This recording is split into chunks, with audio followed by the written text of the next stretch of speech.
OK, salut tout le monde. Yannick et Philippe pour le podcast Sur la route de la précision.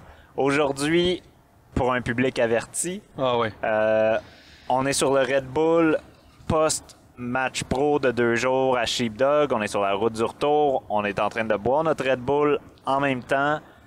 Fait que si vous n'avez pas envie d'entendre 2 gars brûlés, fatigués et surexcités chimiquement modifiés, skippez ce podcast-là. Ah ouais, ça serait peut-être une bonne idée. On va y aller vraiment au feeling, puis c'est ça. Let's go, on lance l'introduction. On lance ça.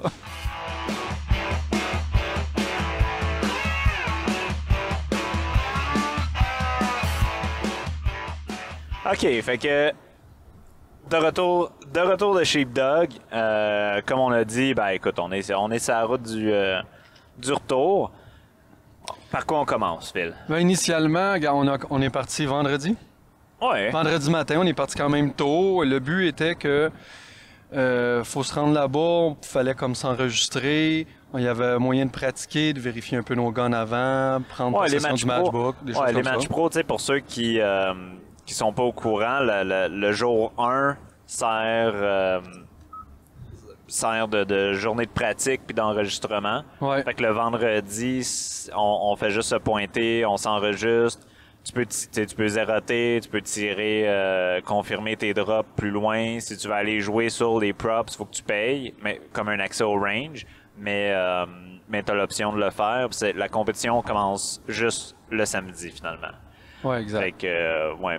Normalement, je sais pas pour toi, moi j'aime bien voyager plus, mettons, le jeudi.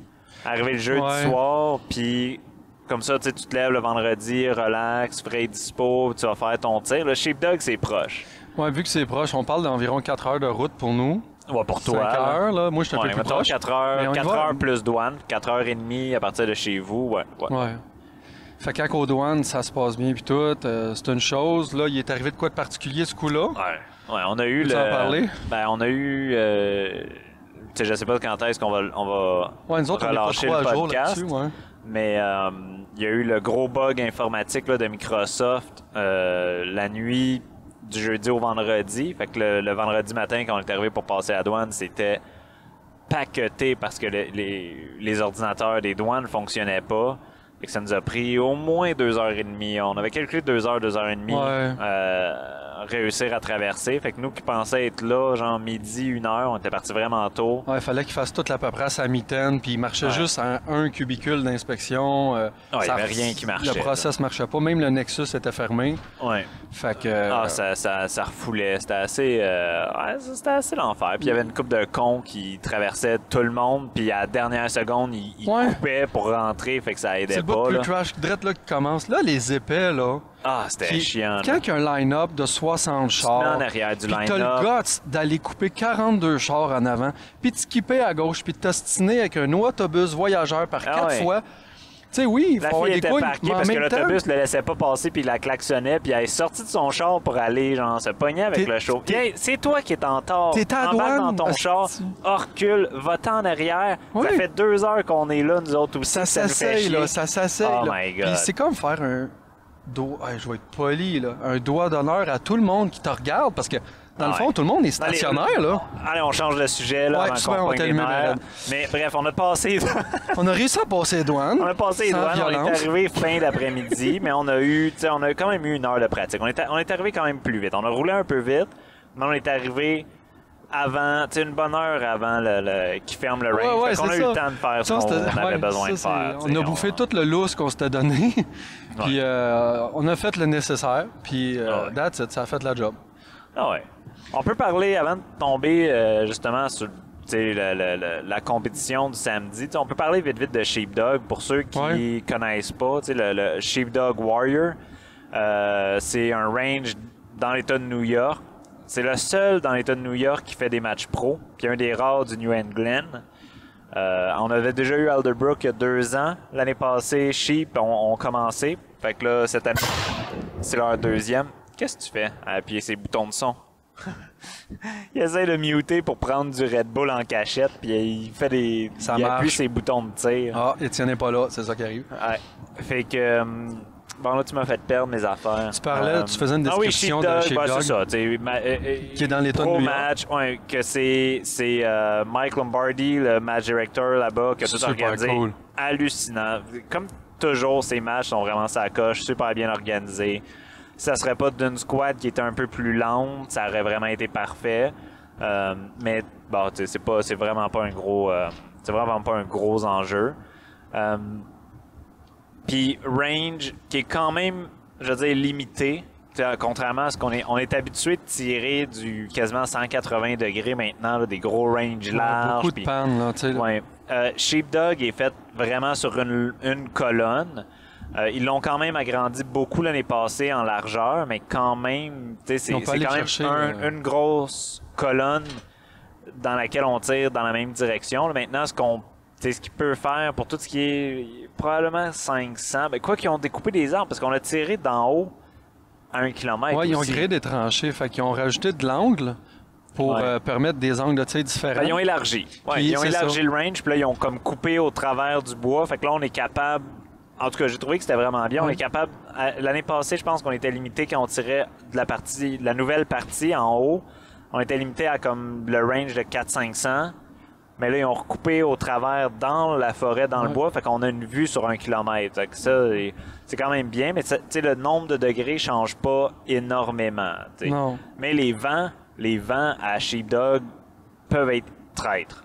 Ouais. Ils n'ont pas été trop pires en fin de semaine, contrairement à mettons, ce qu'on a vu cette année. Mais ça a été soft. Sheep, c'est soit il n'y a pas de vent, soit c'est terrible parce qu'il y a justement de 100 à 500, il y a un gros trou. Comme on voit une grande clairière, là, tu sais. Ouais, mais tu sais, avec des lacs, un petit lac, là, je sais pas, c'est... En tout cas, il y a comme un petit lac qui en rejoint un autre un peu plus bas, puis c'est tout ouvert là-dedans. Fait que le vent, il rentre dans cette petite vallée-là. Il peut tourner. Puis ben, il va taper les arbres à droite. Ouais. Fait que là, il se sépare. Puis c'est hyper dur de le lire. Puis quand tu vas tirer loin, souvent, le vent il est contraire à ce que celui de la vallée fait. Ouais, exact. Fait que quand tu tires, mettons, à 500-600, ben là, tu as un vent de gauche-droite assez important. Là, quand tu t'en vas tirer 1 kilomètre, ben là, le vent, c'est un droite-gauche qui est aussi important. Fait que là, tu te ramasses à holder des affaires contradictoires. Les flags qui sont dans le milieu servent absolument à rien. Ça pointe à droite, le vent, il rentre de... Faut ton que tu vent au sol, à gauche. C'est une chose, puis quand tu tires aux entours de 1000 verges, ton boulet monte assez haut, en altitude, si on veut, que tu passes au-dessus des arbres, puis là, tu as un autre draft qui embarque d'une autre puissance. Et tu peux avoir des surprises des fois, là. C'est pas pire. Ah, c'est bon du Red Bull.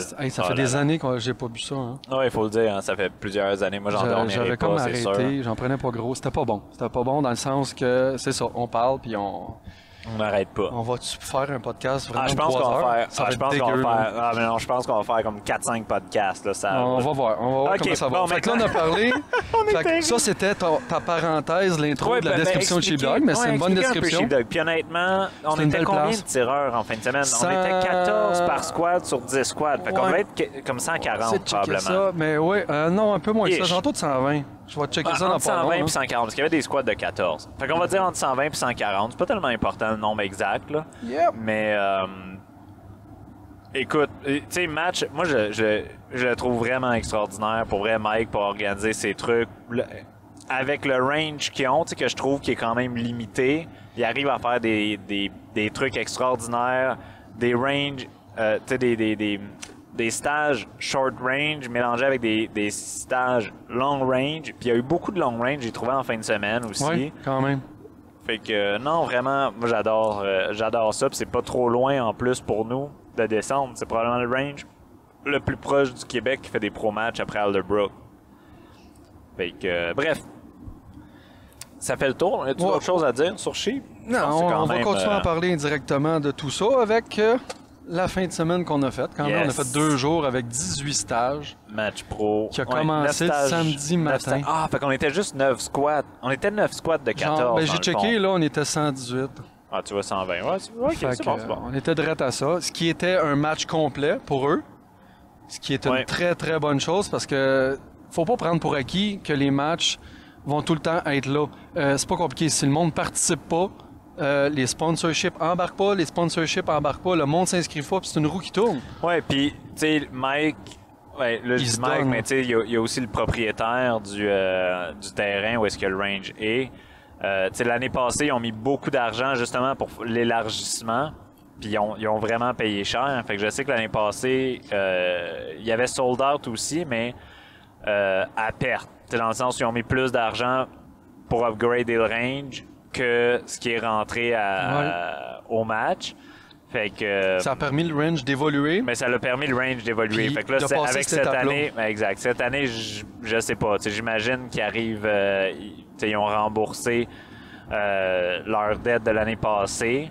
Fait que est-ce qu'ils vont vouloir remettre? Mais je suis pas sûr parce qu'ils ont encore fait des aménagements cette année. Fait en tout cas, peu importe. On n'est pas là pour gérer la business monétaire du range, mais ils mettent pas c'est pas du profit qui ressort de ça. Ils prennent l'argent puis ils font d'autres choses avec. Fait que ils font de l'investissement puis c'est évident. Exact. Ouais, puis fait que c'est le fun aussi de les encourager puis ils sont capables justement d'améliorer le range. Fait que c'est que du bonbon pour nous autres là. Fait que bref, alright, Sheepdog, jour 1. Attends un peu. Fait que là, on s'en allait là, le vendredi. On a fait le tour du vendredi. Ben, mise en contexte, toi, tu t'en allais. Tu avais certains trucs par rapport à ton calibre, ces choses-là. Non? Ben, j'ai lavé mon canon, là. OK. C'est quoi que tu veux dire? Encore moi, je voulais au moins parler du fait que je m'en allais pour la première fois faire un match avec mon Gun Factory d'MPA. Ah, ben oui, ouais. Tu sais, c'était comme un... pourquoi tu essaies de t'introduire avec moi? Fais juste dire que t'es arrivé avec ton gun Factory. Fait que je suis arrivé avec ça, c'était la première fois. Faire ça short and sweet, c'était une 6BR 100% Factory. Ben, c'est ton gun pour le World dans la catégorie Factory que là, finalement, tu as réussi à avoir les papiers pour pouvoir rentrer le gun aux États-Unis. Ça a pris du temps. Trop de temps. Fait que là, normalement, je pensais rôder ça dans un match local, puis ensuite aller faire un match pro comme en fin de semaine, puis... Ça n'a pas donné. Non, ça n'a pas donné pendant tout. Premier match pro. Fait que c'est ça que tu voulais dire, dans le fond. C'est que là, le vendredi... Ben, j'allais tester un gun pour la première fois. Ouais, c'est ça. C'est important pour moi, en tout cas pour la fin de semaine, parce que j'avais fait du 100 verges, tiré seulement quelques balles à 300 puis 600 en me disant que, bon, ça va bien aller. T'avais pas confirmé grand-chose. C'est quoi que tu roules? 6BR? Quel boulet? 6BR avec le 105 grains burger. Écoute, le VLD Hunting. Le hybride? OK, VLD. Le VLD Hunting. Pourquoi? Parce que, en gros, j'ai eu à tester à peu près 4-5 sortes de boulets, puis c'est lui qui a sorti le meilleur. Le gun m'a parlé. C'est pas moi qui décide.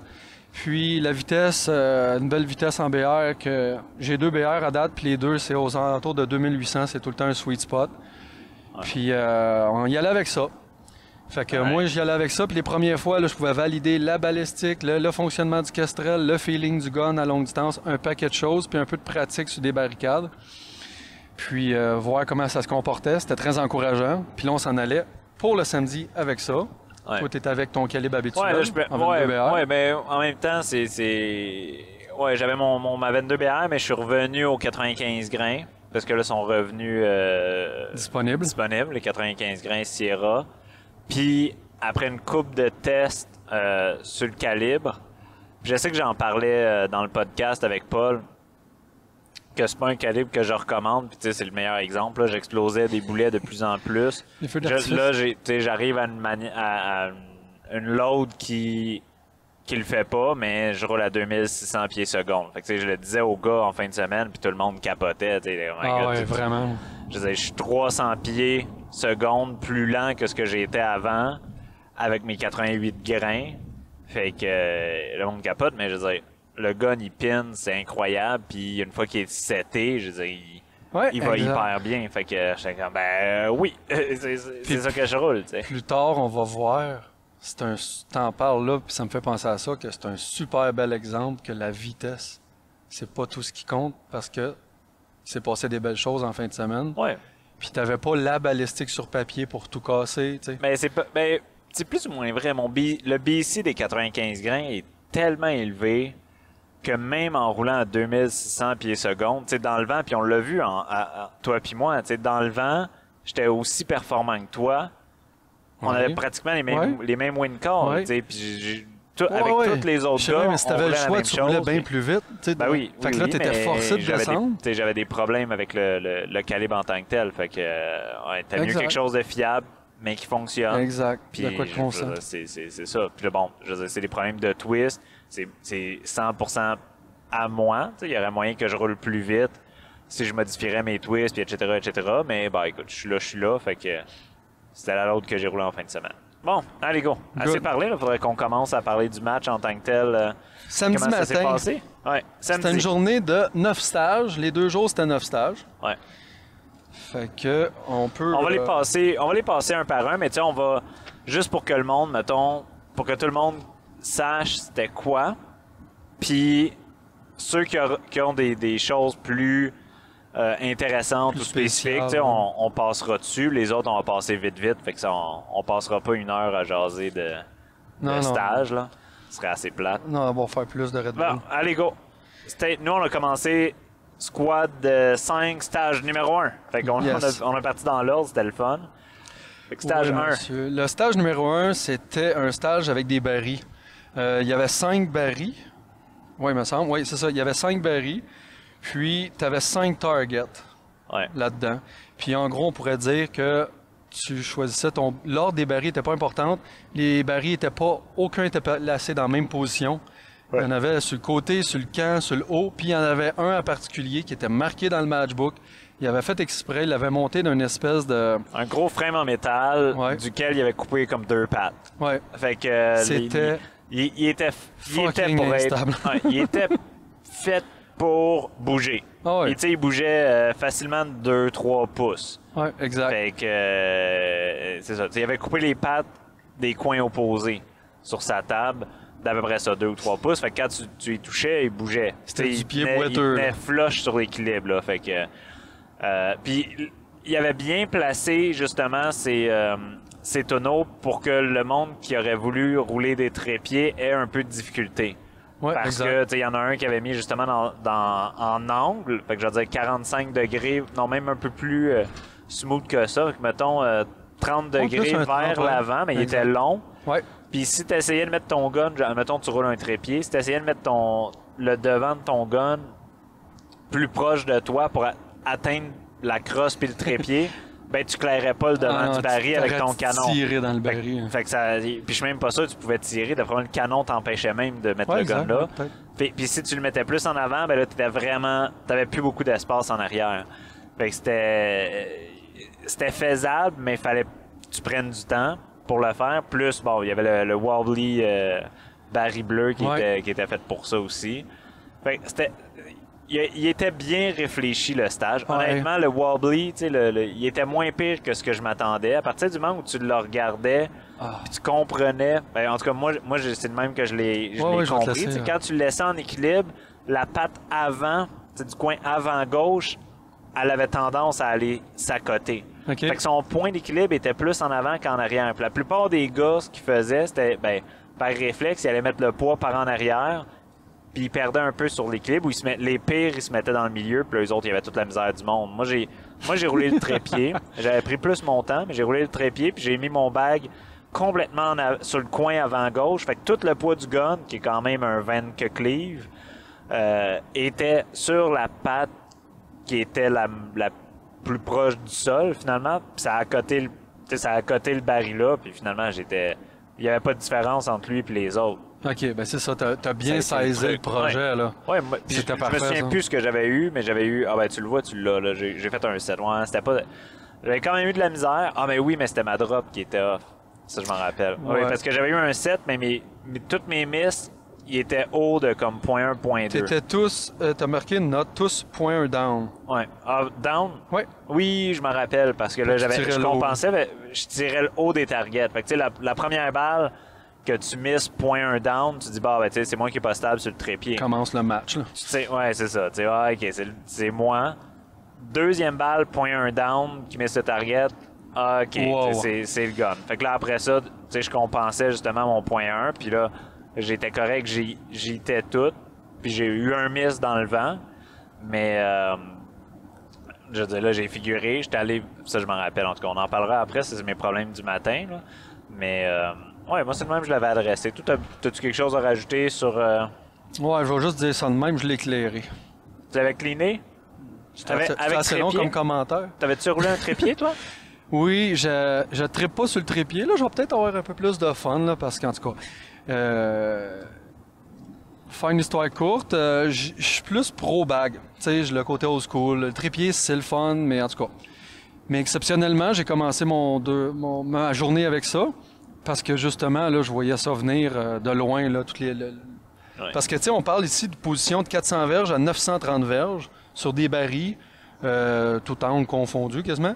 Ah ouais. Fait que je voulais partir safe. Là, j'avais une load à tester, tu sais, des trucs de même. Fait que je voulais partir secure. Fait que j'ai choisi le trépied, j'y étais.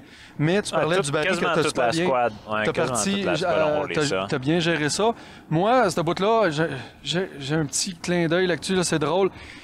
J'ai comme oublié, quand tu tombes une position super wobbly, tu load ou tu unload ta barricade, tu sais, pour essayer de pas être dans le milieu de ton chambranlant, là, tu sais. Puis écoute, je l'ai juste pas fait. Puis c'était niaiseux, c'était ma faute.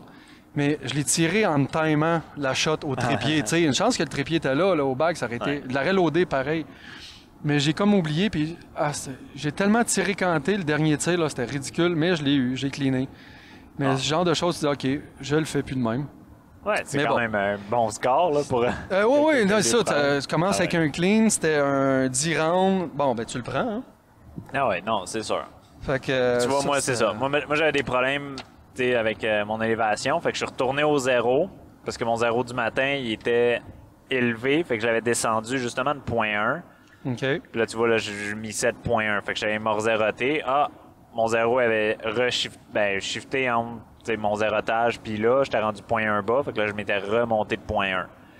Puis mes groupes, ils étaient tous balle sur balle. Là. Fait que, puis mes SD, mes ES, tout était beau. Fait que je m'étais remonté après ça. Puis là, on arrive au stage 2. Ouais. Puis en fait, je vais casser le punch tout de suite. Là. Ouais. Mais mon zéro, il a shifté étrangement les 4 ou 5 premiers stages. Il bougeait de 0.1 à 0.2, en haut, en bas, en haut, en bas. Puis après 4 stages, je me suis dit, OK, là, je suis tanné. Là, je touche plus au zéro, puis ça sera ce que ça sera. Puis j'ai pu, toutes ces settles...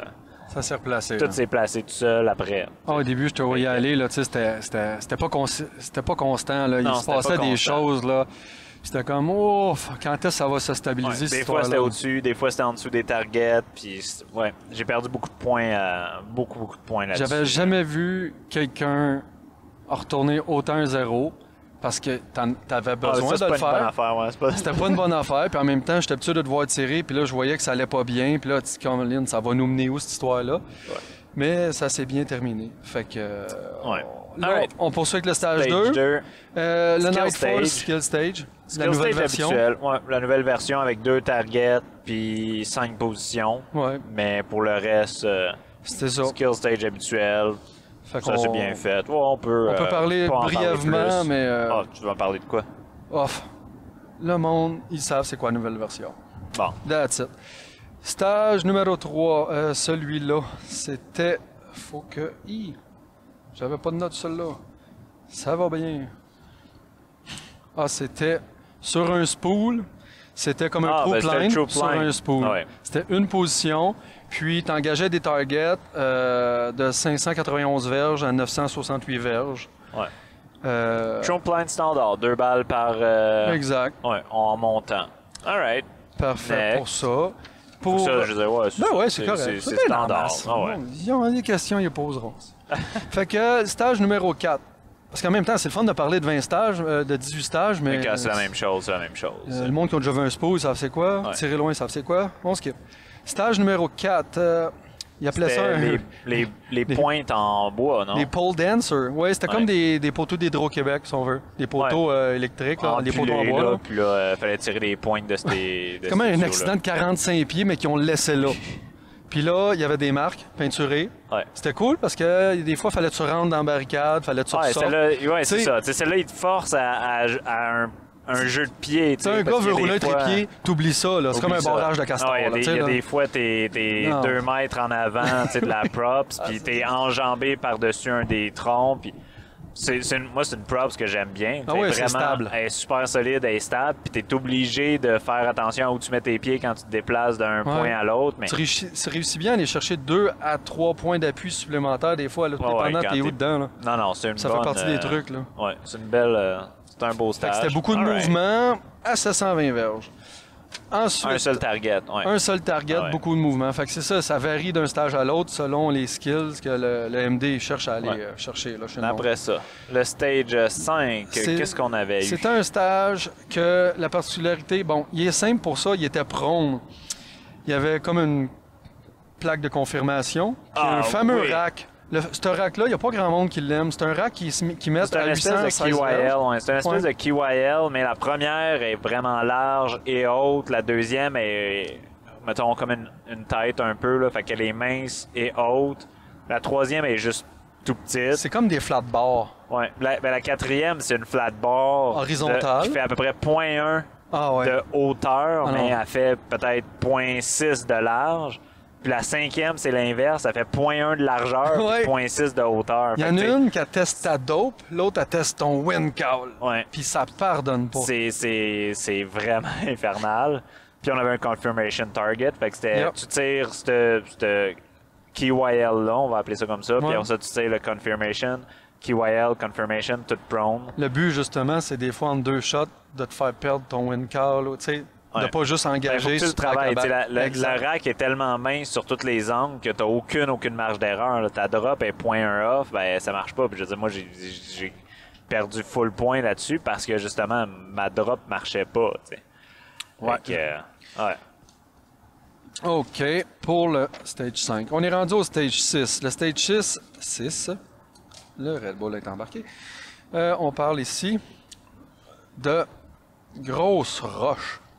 Des grosses roches de carrière, là. Pas des petites roches, là. Des roches de 4 pieds par 3 pieds. Des piles d'immenses roches. Puis tirer sur chacune des roches. La différence, c'était un peu l'ordre des targets. Ouais. Pour nous rendre ça un peu plus difficile, c'était 2 targets pour lesquels, en fait, c'est 4 targets à 2 distances différentes. Exact. Fait que, mettons, 17 avait une grosse, une petite, puis je pense que c'était 18 avait une grosse puis une petite. Exact. Fait que la première rush, tire 17 gauche-droite, 18 gauche-droite, change de rush. Là, la deuxième rush, c'était 18 gauche-droite, alors ça change de rush, 17 gauche-droite, change de rush, 17 encore gauche-droite, termine ça, dernière rush, 18 gauche-droite. Fait que juste assez pour te garder concentré, mais pas. Tu sais, c'était pas un ordre vraiment complexe. Vraiment juste, tu sais, il faut que tu sois à tes affaires. Mais ça allait bien, puis des rushs. Je veux dire, tout le monde aime ça de tirer sur des rushs de cette grosseur-là. Il n'y a rien qui bouge. C'est très franc comme props. Tu sais, c'est rigide, c'est du béton. Ensuite, on va rien d'autre de spécial là-dessus. Le stage 7. 7 déjà? Ouais, après ça, c'est 7, je pense. Ah ouais, ça fait plus de sens. Fait que les tires. Ouais. Les tires, ben. Ouais, ça, il y a quand même une particularité. De tracteur, là. Ouais, c'est des immenses tires, puis ils sont empilés de gauche à droite, tout ça. Justement, pour aller chercher des skills différents. Exact. Les hauteurs, le bouncing. Oui. Puis, tu sais, les tires, puis c'est drôle parce que à la journée d'entraînement, il y avait des gars qui s'entraînaient là-dessus. Puis, on se jasait justement pour voir qu'est-ce qu'ils étaient en train eux autres de faire, parce qu'ils se demandaient comment est-ce qu'ils adressaient les tires. Puis là, ils disaient, les gars de MDT, ils ont passé comme 1 heure à les monopoliser, à essayer au bipied, à essayer au trépied, à essayer de toutes les manières possibles d'être stable. Puis là, t'avais comme 2 gars moins, je veux dire, pas des pros, ils font quelques matchs par année, puis etc., qui essayaient. Puis bon, là, moi, je passais à côté, puis t'es comme, Yannick, comment toi, tes adresses, les tires, puis blablabla. Puis là, je voyais comment eux autres étaient positionnés, puis ils disaient, on arrête, ça rebondit trop. Puis là, les tires, là, faut que tu comprennes la mécanique que ça a.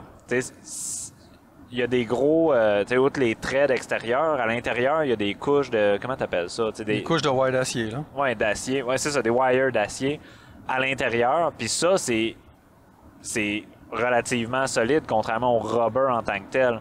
Si tu essaies de tirer à partir du milieu du tire, où est-ce qu'il n'y a que le rubber, où est-ce que normalement il y aurait le rim, par exemple, ça va bouncer. Ça va rebondir infernal.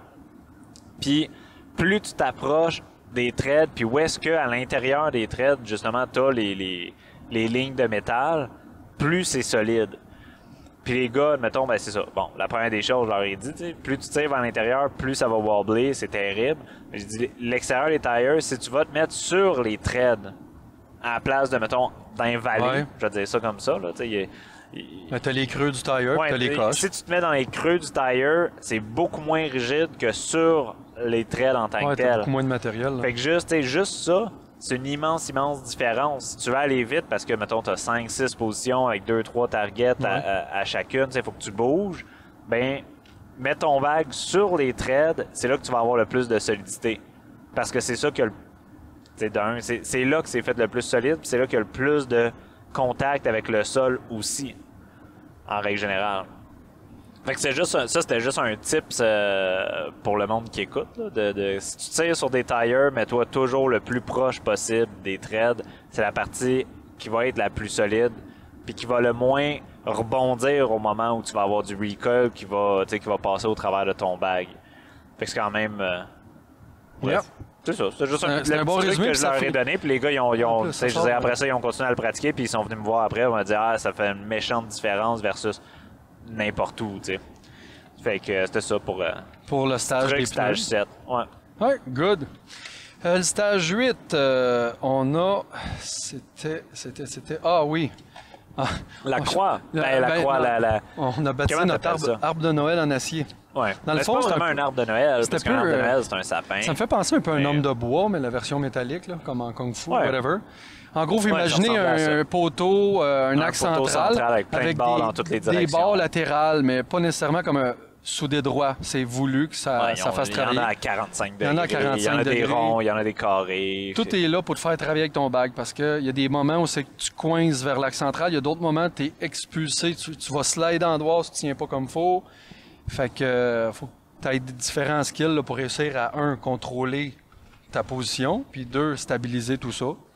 C'est une preuve qui est intéressante. C'est quand même du mouvement, puis souvent le monde, ils n'ont pas une facilité avec celle-là. Elle est quand même plus solide que ce qu'elle a l'air.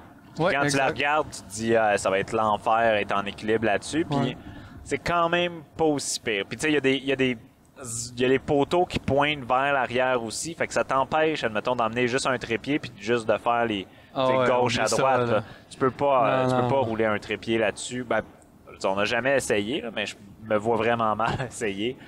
Mais mais bref, c'est un quand même cool. Puis là, ils nous avaient mis, je pense, c'était un tout petit target. Un tout petit target à 360 verges. C'est ça. Fait que c'est le classique de beaucoup de mouvements, mais dans des positions inconfortables, avec un peu de wobble. Oui, puis tu es obligé de prendre ton temps, parce que le target, il pardonnait pas beaucoup. Je me souviens plus, me semble, c'était 0.2, 0.3 de large. Ouais. Fait que tu as besoin de te calmer avant de prendre tes shots. Ouais. Non, il était intéressant. Puis on a fini avec le stage 9, qui était l'escalier. Ouais.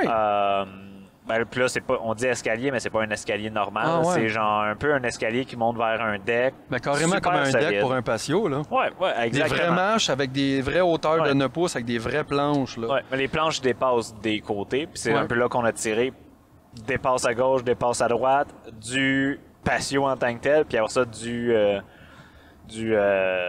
on tirait sa plateforme principale. Ouais. C'est que tu mettrais les pieds d'habitude, puis ensuite sur la bordure de la rampe. Ouais, la rampe, exact. Fait que, il y a quand même, tu partais quand même en position basse, tu tombais en... oups. Ça y est. Ah, c'est correct, c'est aux douanes. Ah oui, il y a un ralentissement aux douanes. C'est pas surprenant. 15 minutes. Ben, tiens. Vacances de la construction. Ouais, mais on est au début. Non, c'est pas grave. On s'en fout, c'est le podcast. Stage 9, fait qu'on a fini notre journée là-dessus. Ouais. Là, faut qu'on se fasse un close-up du jour 1 avant de se lancer du jour 2, parce que, vous avez faut pas... le dire, Phil, t'as torché la ligue sur ton jour 1. Oui, t'étais down de combien? 9 points? J'avais droppé seulement 9 points sur une possibilité de 96 dans un match pro, ce qui est une première pour moi. En moyenne, dans le fond, ça fait que 1 point de perdu à chaque stage. C'est 90% d'impact. C'est ça. Pratiquement. Puis, tu sais, sur 118 personnes, la première journée, j'étais classé 6e. Puis là-dedans, tu as des gros noms, tu as des machines qui tirent. Ouais, t'es avec les tops. Là. On est dans les tops. Puis là, c'est un peu surréaliste, mais en tout cas, là, je rappelle, j'étais avec un Factory Gun. C'est le premier 9 stages à vie que je fais avec. Il y a le stress du pro match. Tu sais, en tout cas, ça finit très, très bien la journée. C'est une bonne nouvelle. Écoute, ça part bien. J'y allais un stage à la fois, mais la vibe est super bonne. Puis, de ton côté, comment ça a terminé? Ben moi, mes problèmes étranges, je vais dire, de zéro qui shiftait le matin, m'ont coûté cher. Je me souviens plus, je pense que j'avais droppé comme 25 points. Non, 25, c'est mon total du week-end. J'avais perdu genre 18, je pense. Ouais, à peu près. Au jour 1. À peu près, ouais. Ouais, un peu moins que 20. Ouais, mais j'étais, tu vois, ça m'avait mis 20e. Fait que j'étais quand même surpris de m'en être aussi bien sorti. Ouais. Mais j'étais déçu parce que, bah, tu sais, je veux dire, quand tu prends une shot puis que tu la vois arriver trop haut puis que tu sais que t'es stable, c'est tout le temps un peu décevant. Mais bon, écoute, je veux dire, c'était ça. Ta journée 1, moi je l'ai vu aller, tu as eu 102 phases. Il y a eu la partie, mettons la première moitié. Mais les 4 premiers stages, avant que le gun se stabilise, moi c'est comme ça que je vais appeler ça, là, avant que le gun se stabilise, ou est-ce qu'il arrêtait pas de shifter, que j'ai eu bien de la misère. Puis une fois que c'est seté, ben, la deuxième partie de la journée, ouais, j'ai pas perdu beaucoup de points sur la deuxième partie. C'est ça, là, t'es revenu comme... ça s'est replacé. C'est ça, tu t'es comme que amélioré, puis tout a été pour le mieux. Puis à la fin, là, tu revenais comme dominant en plus, là. Ouais. C'était intéressant. Ouais, les comme 3 ou 4 derniers stages, je pense, là, ça sortait fort, là. Puis les premiers, j'avais perdu beaucoup de points. Mais bref. Fait que ça mettait à la table pour le lendemain, c'est un peu ça que je veux dire, là. Tu sais, au moins, ça finit ça sur une note positive. Ouais, puis tu sais, là, les gars, eux autres, ben, il y en a beaucoup qui nettoient leur gun entre les 2 jours. Puis moi, j'étais comme, ben, j'avais nettoyé mon gun vendredi avant de me pointer, puis c'est définitivement, tu sais, c'était pas une bonne chose. J'ai dit, là, le gun, il tire sur la coche. Moi, j'y touche pas. J'ai rangé le gun dans son étui direct, puis je l'ai ressorti juste le dimanche matin pour le premier stage. Là. Ça a été vraiment ça. C'était la bonne chose à faire. Mais bref, t'as fini fort, vraiment, vraiment. 6e place, jour 1, 20e. Quand même correct. Je veux dire, j'étais pas triste, mais j'avais un peu plus d'espoir que ça. Mais la bonne chose, c'est que c'est jamais fini. C'est ça que ça veut dire. On a tout le temps un jour 2. Il y a tout le temps un jour 2, puis c'est le jour 2 qui... Le jour 2 fait toute la différence. Exactement. Tu vois, on est allé, je veux dire, on a eu du fun, on a jasé avec tout le monde dans l'Airbnb, on a fait nos trucs, puis on est allé se coucher relativement tôt, 9h30. On n'est pas très couche-tard en compétition, on n'est pas des party animals. On est brûlé, en règle générale, on est fatigué à la fin de la journée. Puis surtout, faut dire, le samedi, il a fait hyper chaud, hyper humide toute la journée. Le monde était brûlé de par les 3-4 heures l'après-midi. Il n'y avait plus beaucoup d'énergie dans l'air. Il a commencé à pleuvoir aussi. Tu sais, on n'a pas parlé du vent, mais il a commencé à pleuvoir. Moi, je surchauffais quand il a plu. Écoute, je me suis couché sur une roche, puis je laissais l'eau. Moi, je laissais l'eau me couler dessus parce que j'avais ben trop chaud toute la journée. Fait que ça a fait une douche de milieu de journée. Mais, ouais. Puis le vent, mais j'ai pas la carte. J'ai commencé ça. Ouais, je vais en parler vite. Mais dans un autre, j'ai commencé à me garder. Ouais, on se gardera. On se gardera ça, là. On se gardera ça pour un autre. Mais là, juste un teaser. Ouais, teaser. Quand même un teaser. Ouais, exact. J'ai commencé, puis c'est le premier match que je le fais, à m'indiquer toutes mes win calls au fur et à mesure des stages pour voir c'est quoi les tendances que le vent a. Puis c'est ça que je me dis, si je l'aurais, on aurait pu parler, mais parce que me semble qu'il a fait du assez léger quand même, là, du 2 à 5 000 à l'heure, pas mal toute la journée, puis ça a été pas mal tout le temps du gauche-droite. Oui. Fait que, puis en dedans de 400, il n'y avait pratiquement rien, c'était vraiment plus loin qu'on le voyait. Ouais, c'était relativement, ça a été relativement stable de ce côté-là. C'était pas les vents trop difficiles de sheep qu'on a habituellement. Non. Alright, on se lance sur le dimanche? Yes, sir. OK, le dimanche, je récupère mes papiers. Fait que le dimanche, on a commencé sur le stage 2, qui est en fait 11, là, parce que c'est la continuité, mais on a un stage plus loin. Puis ça, où tout le monde commence, c'était tiré au hasard, ce que je trouve bien correct. Ouais, c'est fair pour tout le monde. Ouais, c'est que le monde, parce que, puis tu sais, les habitués des ranges, ils finissent par savoir...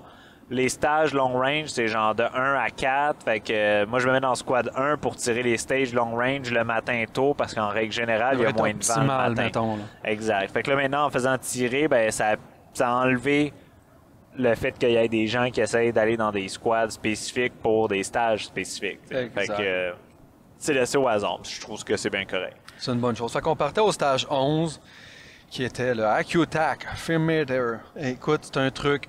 Deux choses, des instruments agricoles. Ouais, des gros. Il y en a, c'était comme un genre de grabber, puis l'autre, c'était pour cercler, là. Ouais. Mais en gros, c'est ça. C'est des grosses. des gros instruments ce qui est le fun, métalliques. c'est pas tant les instruments. Ben, tu sais, c'était des props solides, mais c'était pas tant que c'est les props que la manière qu'il l'avait faite. Moi, j'ai trouvé qu'elle était intéressante. Ouais. De où on devait tirer, c'était avancer sur une plateforme qui était trop haute pour.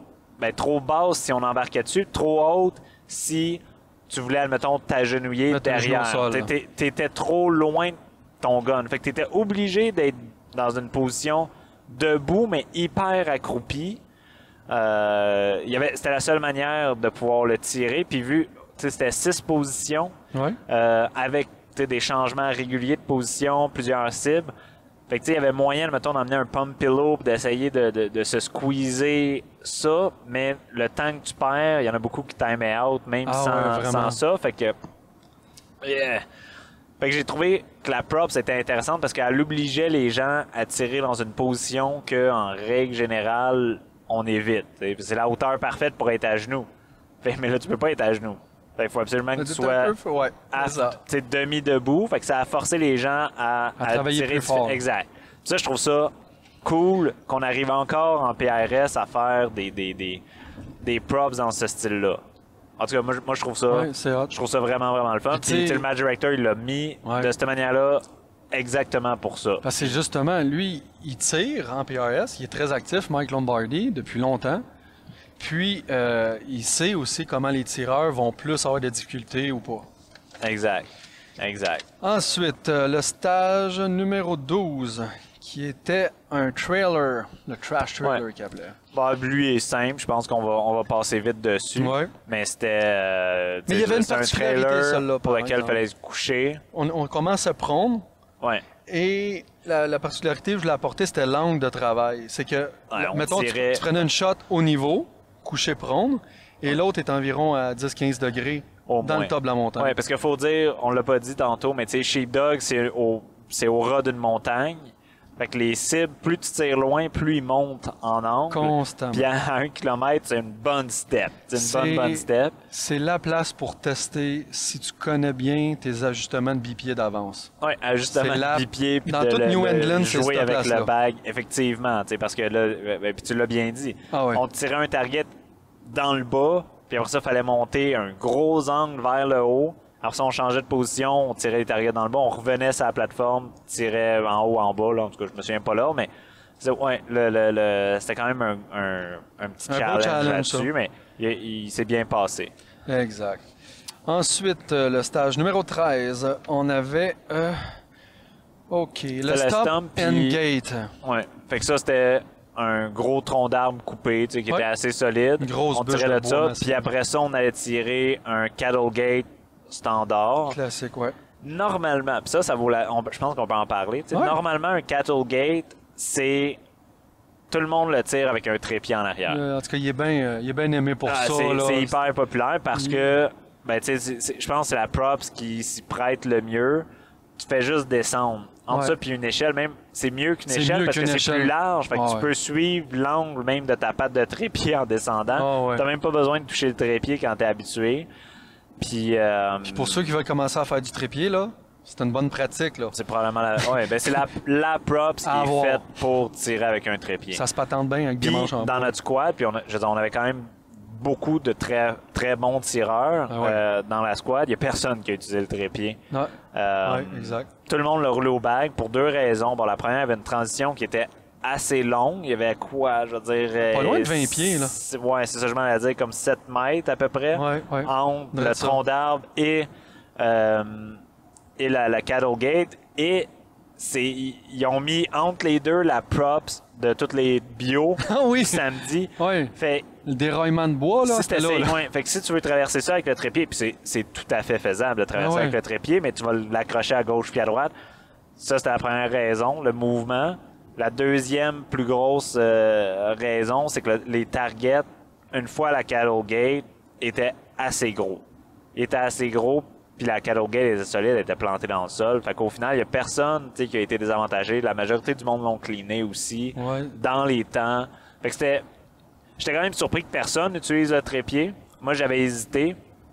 Mais au final, ça se faisait super. Ça, à un moment donné aussi, il y a un effet d'entraînement. T'as un ou deux gars qui y vont, ils time pas out, ils clean ou drop un, puis les autres, ils pognent d'assurance. C'est ça. Une fois que le premier l'a fait, il clean, il sort, puis il dit « c'est super solide », ah ben là, le monde, ils ont moins le goût de le sortir, je vais dire ça comme ça. Alors que si le premier sort un trépied, c'est un effet d'entraînement, il clean puis il dit ah ouais ça va vraiment bien avec le trépied, ben là tu vas voir souvent toute la squad va suivre puis va rouler le trépied. C'est vrai, on voit ça souvent. Hein? Ouais. Stage d'après. Stage 14. On avait un beau emoji, un emoji caca là. C'est quoi ça? Ouais, le pire stage. Mais c'est un nouveau stage. Ça. Oui, on l'avait jamais vu. Il va être difficile à expliquer honnêtement sans le voir, mais c'est un gros rack de métal sur lequel il y avait plein de morceaux de soudés. Il fallait tirer à partir de 10 positions. C'est rien de commun. Il y avait aussi coincé des tires à l'intérieur de ça. Il fallait tirer des tires.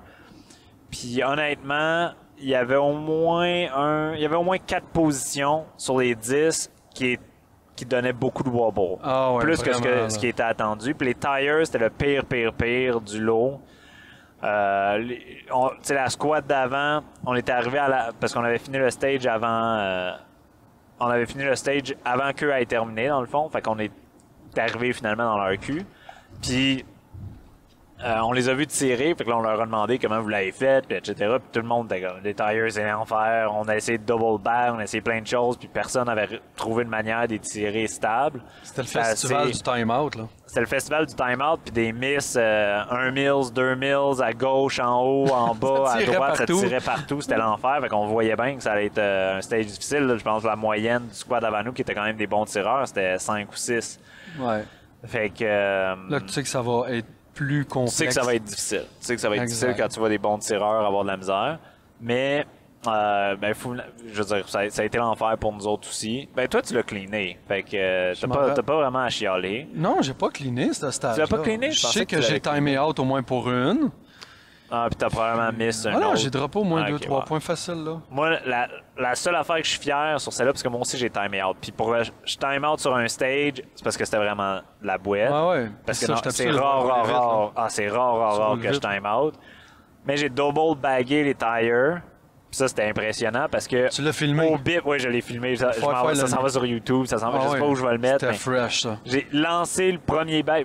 J'avais 2 bags avec mon gun dans les mains. Quand le beeper a commencé, le tire, c'était la 5e position. Ouais. Le premier, je pense. C'est l'ordre que tu voulais, là. Fait que j'ai lancé mon deuxième bag. Je l'ai lancé à partir de la position de départ, puis il est rentré à l'intérieur du tire. Comme si de rien, tu sais.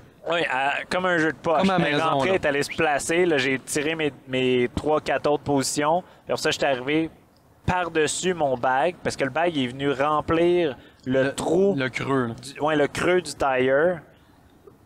Puis là, je pouvais mettre mon deuxième bag par-dessus. Puis là, j'ai été stable pour ma chute. Puis j'ai hit le target. J'ai juste timé out à la fin parce que, bon, je sais pas comment. J'ai pris trop de temps. Mais ouais, stage difficile. Ouais, bref, la vidéo, elle vaut la peine.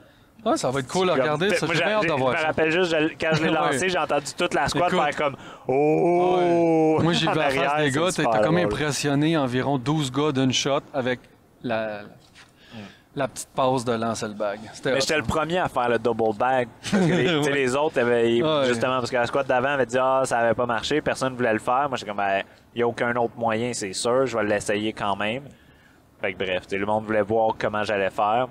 Mais c'est un stage, justement, c'est des stages de même que moi, quand je vais faire mon review puis vouloir me repratiquer après, des fois en dry fire ou whatever, il y a des points dans ça que je vais aller rechercher. Qu'on a perdu. Je vais aller retravailler. Ça a ressorti des petites faiblesses, puis c'est parfait de même. Ouais. Stage numéro 15. Ouais, Triangle des Bermudes. C'était un A-frame avec des longues barres. Puis on faisait un gros pan. Fait que, on tirait très loin à gauche. C'était une des choses justement que Mike, ils ont amélioré avec leur range. C'est qu'on là, on est capable de tirer quand on tire proche, entre guillemets, là, fait que du 400. On est capable de tirer très loin à gauche, très loin à droite. Fait c'était un gros pan. 5 positions différentes. On pouvait pas repasser 2 positions. On a plusieurs qui ont passé, qui sont revenus ces mêmes positions parce que c'est difficile de te rappeler où est-ce que tu étais. C'est l'ordre, la manière que le A-frame est fait. Faut vraiment que tu te fasses l'idéal, une obligation de c'est ça que je vais prendre comme chemin. Quel ordre tu prends? Exact. Quel ordre? Parce que tu peux te perdre facilement. Il y a comme y en plein a qui de ont places fait un disponibles. carré, puis là, sont revenus à la fin sur leur première position. Il y a des bons tireurs carrément répétés puis perdent des points à cause de ça. C'est Pourtant, il est temps, Exact. Puis, par rapport à ça, tu parlais, juste pour revenir, tu parlais qu'il y avait beaucoup de pannes. Ça, clairement, ce stage-là, c'était pour la rapidité d'acquisition de target. Ça, le pratiquer avant des matchs. Oui, bien, il y en a, c'est ça. Il y en a beaucoup qui ont timé out parce qu'ils cherchaient leur cible. Parce d'être capable de bien pointer, puis de trouver son target, close the boat, send it. Bon, stage numéro 16. Celui-là, il était un Kestrel Headhunter. On avait dans le fond une plaque de confirmation. Okay. C'était confirmation puis tête de 6 à 700 à partir d'une roche qui était quand même solide. Je pense que ça vaut pas la peine de repasser plus qu'il faut. Fait que non, celui-là, ça avait été quand même simple. On va aller tout de suite au 17. Le 17, c'était une auto qui était carrément dans un angle environ de 30 degrés. Fallait tirer une certaine séquence. Les positions étaient le hood, le toit et l'arrière du véhicule. Puis celle-là aussi nous faisait panner, mais dans des deux angles différents, parce qu'on tirait une cible à... Là, on était dans le haut de la colline. On tirait à 400 verges, 410 verges. 400 verges complètement à gauche. Puis on allait chercher 987 en haut. Exact. 1 kilomètre complètement à droite. Puis dans les airs. Le véhicule est pas placé dans un angle commun pour un target ou pour l'autre. Fait qu'il n'y avait pas comme une position pour tout faire en même temps, tu sais. Il fallait bouger, il fallait trouver qu'est-ce que tu étais capable. Elle était bien équilibrée. Puis, tout ça avec des fois des targets. Des fois, le 400 verges paraît proche, mais il n'y a pas de feedback. Tu tombes dans le bois, ça fait rusher des tireurs, le bounty du véhicule. Des stages qui mettent vite à l'épreuve des fois. Sur le coup, ça a l'air simple. Mais souvent, mais ça peut te faire sortir de la zone de confort. Souvent, les véhicules, à cause justement des plaques de métal molles, c'est un Hyundai Accent des années... c'est un char scrap. Des années 2000. C'est mou le toit, le hood, il est mou, la valise est molle. Fait que quand les gars ils tirent au bipied là-dessus, ça rebondit beaucoup. Puis au bag, c'est une des raisons. Bon, à part le pan hyper élevé, mais le bipied fait que tu rebondis sur ces plaques de métal-là, puis tu as de la misère à voir tes impacts. C'est moins pire au bag. C'est des choix difficiles à prendre. C'est des choix difficiles. OK. Stage 18, Pipe Dream by MDT. Le KYL avec un autre petit target. Ça, c'était simple. Dans le fond, c'était un gros pipe à l'horizontale. Il fallait cleaner un KYL. Ensuite, on changeait de position. On avait le choix de différentes positions sur un rooftop latéral. Puis, il fallait engager 6 targets à travers ça. Fait que ça terminait. Ça a terminé un peu la lecture des stages. Ben c'est pas vrai. Après ça, on est allé au stage 10. On revenait. On est redescendu en bas. Mais le stage 10, c'était simple. C'était 3 rooftops. Puis on tirait 3 cibles du premier rooftop, il fallait débarquer, monter sur le deuxième rooftop, 3 cibles, débarquer, monter sur le troisième, 3 cibles. Fait que 9 balles, ben simple. Puis c'est du rooftop. On dit le même, le stage, exactement ce que tu as dit, je suis en parfait accord. Mais ça démontre comment Mike se donne pour préparer des stages. Ces rooftops-là qu'on décrit comme ça, c'est des vrais rooftops. C'est des vrais rooftops avec des designs différents. C'est pas des copies paste d'un à l'autre. Ils ont des designs différents. Puis la journée d'avant, ils étaient juste pas là, ces stages-là. Parce qu'ils ont modélisé. Le vendredi, il y avait des stages là. Il y a très peu de stages qui ont été utilisés dans la pratique pour la compétition de 2 jours. Fait que c'était comme un fair pour tout le monde. Puis après le jour 1, il s'est mis à enlever plein de props. Puis il a monté toutes les props du dimanche. Puis tu sais, pas des affaires faciles. Là, il déplace ça avec un tracteur avec des chaînes gradées. Là, il se donne. Là. Il a pas été... C'était des gros. Justement pour que ça soit comme imposant, gros, puis du beau travail. Fait que ça complète pas mal. Ça fait le tour du match. Puis là, on arrive au résultat / conclusion finalement du week-end. Moi, le deuxième jour, c'est bien passé. Pour moi, ça s'est bien passé. J'ai droppé... Il faudrait qu'on recheck, mais je pense que j'ai droppé 8 points. Ah, j'aime mieux pas y compter. Ce qui est à peu près... Tu sais, ce qui a été, dans le fond... Tu sais, même les pros, ils ont droppé la même chose que moi au deuxième jour. Bon, le premier m'avait coûté hyper cher, faut le dire. Oui, exact. Mais le deuxième m'a rattrapé. Toi, ça a été l'inverse? Moi, ça a été l'inverse. En gros, j'ai droppé beaucoup trop de points. Je n'ai droppé facilement le double la journée d'avant. C'est ça. Surtout, je sais pourquoi. L'important, c'est que je sais pourquoi. Pourquoi? Un peu manque d'énergie vers la fin, surtout des petites erreurs mentales. Un exemple classique, je clean un stage, mais j'ai un peu fucké la séquence, je perds 3 points. Ouais. Je le refais 2 fois, tu perds 6 points. Ça fait mal. Puis des petits trucs techniques, ça, il y a quelques points reliés à ça. En gros, je n'ai parlé au début, je testais un nouveau gun, toute la patente. C'est un gun qui est factory, que j'ai pas de poids à adder dedans. J'ai pas d'addition de poids. Fait qu'il est quand même léger. Ouais, parce qu'il faut dire, pour le World, t'as pas le droit d'ajouter des poids. C'est ça, fait que j'ai un gun de 18-19 livres en ce moment à peu près. Il est quand même light. D'habitude, je suis habitué de runner 20-21.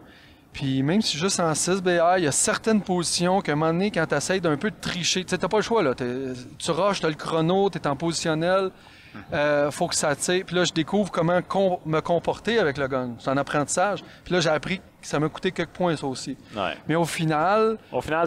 t'étais passé de 6e. 6e. Moi, j'ai terminé 10e. À 10e. Ce qui est quand même... T'as fait un top 10 sur un pro match de 2 jours avec beaucoup de gros noms qui étaient là. Moi, j'ai de l'air à dire, tu sais, comme ça réellement l'était, là, mais il y a beaucoup de monde qui aurait voulu avoir ma place, disons. Ouais. Mais tu sais, c'est que tu le sais que si t'aurais tiré comme le samedi, t'aurais pu... Prochaine fois, on verra. Dropper un peu moins. Oui, mais en gros, c'est très encourageant. Je vais bâtir là-dessus. C'est hyper positif. Ça a été mon meilleur match pro à vie. Puis c'est des beaux souvenirs. Puis, ton côté, Yannick, moi, je suis content parce que personnellement, j'ai assisté à le comeback de la fin de semaine, probablement. C'était... Oui, parce que effectivement. J'étais 20e, si je me trompe pas, le 20e à la fin du jour 1. T'étais vraiment en retard sur moi. J'étais loin, j'étais loin, mais mon jour 2, justement, avec juste 8 points sur 96, je pense, qu'on a tiré. Oui, exact, oui. On a tiré 96 coups, là-dessus, j'ai droppé 8 total, puis il y en a 8 sur 3 stages, parce que j'ai cleané, comme j'avais regardé, j'ai cleané 5 stages. 94 la deuxième journée-là, c'est assez... c'est pas pire, mettons. C'est excellent. Je suis passé de 20e, j'ai réussi à grimper en 5e place, ce qui a fait mon premier podium pro à vie. Ça fait c'était mon objectif de cette année. Ça fait au moins 3 fois que j'arrive en 6e place. Check. Tu sais, juste proche, mais qu'il me manque un point. Puis... Fait que là, je l'ai eu. Je suis super content. Fait que je ramène ça. Je ramène le première place, semi-pro, qui est ma catégorie dans le PRS actuellement. Félicitations. Mais je pense que ça va être ma dernière année semi-pro. Ah non, c'est clair, tu jumpes en pro l'année prochaine. Faut que tu me laisses une chance. Puis le top international aussi, qui est quand même moins... Si vous avez la chance, en tout cas, c'est sûr qu'Yann va sûrement faire un post avec ses 3 trophées, je vous rappelle. Puis c'est pas des trophées sont gros. Ordinaires. Ils sont gros puis sont beaux. Gros, sont beaux. Écoute, c'est une autre chose que Mike fait. Tu peux pas passer à côté des trophées. T'sais, tout le monde va s'entendre pour dire qu'ils sont magnifiques. Ils sont même comme en effet 3D. C'est pas juste une plaque. Là. Non, ils se sont forcés pour les trophées. En métal, au laser peinturé. J'ai regardé le samedi, puis c'est drôle parce que le samedi soir, j'étais comme Phil, t'es en 6e place. Si tu tires aussi bien, t'as une chance de d'habitude, je suis pas en train d'espérer quelque chose comme ça. Là, j'envisageais que... Top international, sinon, c'est sûr, parce que, écoute... là, c'était bien, là. T'étais en avance. J'étais comme, tu vas être capable de ramener un de ces beaux trophées-là à la maison, peut-être, là. Puis dire à quel point que c'est serré. Tu as fini avec, je pense, c'est 165 points. 165. 165, j'ai fini à 161. 4 points qui nous séparent. Puis ça, c'est de 5 à 10e place. Fait que ça va vite. C'est très serré. Les top pros, là, c'est pas beaucoup de points. C'est juste un time-out. C'est niaiseux. Un time-out sur un stage, c'est à peu près 2 ou 3 points, des fois. Quand même. Quand tu le mets en perspective, ça va vite en maudit, là. sais, 4 points d'une fin de semaine, on parle juste d'égaliser ton score. C'est 2 points, mettons le samedi, 2 points le dimanche. Et hop, Ouais. C'est presque rien. C'est une erreur stages. mentale. Ah, c'est fou. Mais c'est à ce niveau-là, c'est là que ça joue. T'es rendu là. Ouais. Puis c'est des choses à... Un point Tu sais, coûte tu pognes, cher. comme le gars qui a fini premier, c'est Keith Baker pour la 2e année. Ouais. Écoute, il est dominant. Clairement, il comprend 100% du range. Puis le gars, je pense qu'il a droppé juste 10 points dans la fin de semaine. Quelque chose comme ça. Ouais. Tu sais, sur 190 balles, il y en a 180 Ah, qui ont hité. Il est très, Même, très t'sais, fort. Puis ça, il y a une grosse avance parce que tu vois, moi j'ai droppé 25 points. Fait que j'ai 15 points en Le arrière, puis je suis différentiel. sur une 5e place quand Exact. même. Ah, Fait que, c'est t'sais, une machine. ouais, ils ont dominé. Là. Les top 3, je pense, ils ont vraiment pas droppé beaucoup Ouais. de tout le week-end. Yes. All right. Fait que je pense que ça fait le tour de notre fin de semaine à Sheepdog. Ouais, Fait c'était que, vraiment cool. Ben écoute, sur ça, j'espère que tout le monde a apprécié cet épisode-là qui a duré un peu dans le temps, mais on espère vous voir tous C'est un gros sur match. le range. Un bon description.